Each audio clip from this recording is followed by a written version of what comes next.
இந்த வீடியோவில் ஹீக்கு என்ன மீனிங்னு பார்க்கலாம்.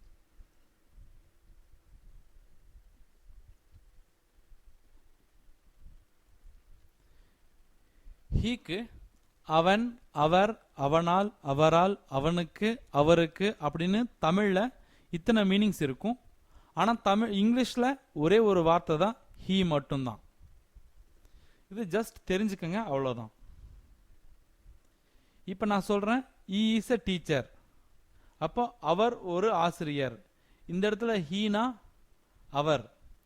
ஏன்னா நாம் அவன் ஒரு ஆசிரியர் அப்படின்னு சொல்ல முடியாது இல்லைங்களா? ஸோ நாம் அவர் ஒரு ஆசிரியர் அப்படின்னு தான் சொல்லுவோம்.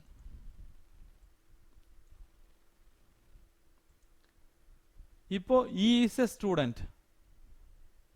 அவன் ஒரு மாணவன். அப்போ இந்த இடத்துல ஹீக்கு என்ன மீனிங்? அவன் அப்படிங்கிற மீனிங் வரும்.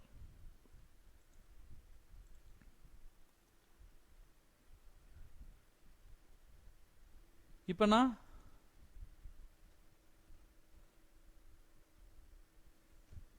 ஹீ கேன் ரன் அப்படின்னு சொல்றேன்.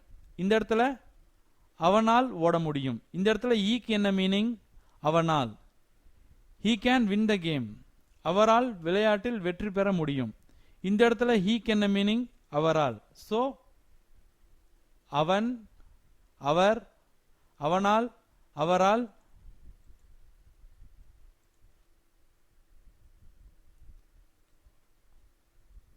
ஹீ லைக்ஸ் ஆப்பிள்னு வரும். நீங்கள் கன்ஃபியூஸ் பண்ணிக்கிங்க அப்படின்னு சொல்லி தான் ஹீ லைக் ஆப்பிள்னு போட்டிருக்கோம். ஹீ லைக்ஸ் ஆப்பிள் அப்படிங்கிறது எப்படி வருங்கிறத பின்னாடி சொல்கிறோம், சரிங்களா? ஆக்சுவலாக ஈ லைக் ஆப்பிள் அப்படிங்கிறது தப்பு. ஹீ லைக்ஸ் ஆப்பிள்னு வரும். அதை பற்றி பின்னாடி பார்க்கலாம். இப்போதைக்கு இந்த சென்டென்ஸ் எடுத்துக்கோங்க. He like apple. இந்த இடத்துல அவனுக்கு ஆப்பிள் பிடிக்கும்.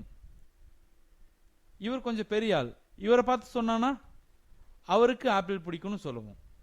ஆனால் இங்கிலீஷ் பொறுத்த வரைக்கும் ரெண்டுக்கும் ஒரே மீனிங் தான். ஹீ லைக் ஆப்பிள் தான். ஸோ ஹீ பொறுத்த வரைக்கும் அவன், அவர், அவனால், அவரால், அவனுக்கு, அவருக்குன்னு இத்தனை மீனிங்ஸ் தமிழில் இருந்தாலும் இங்கிலீஷில் ஒரே வார்த்தை ஹீ மட்டும்தான். ஸோ தமிழை விட இங்கிலீஷ் ரொம்ப ரொம்ப ஈஸி. அதை பார்க்கலாம். தேங்க்யூ.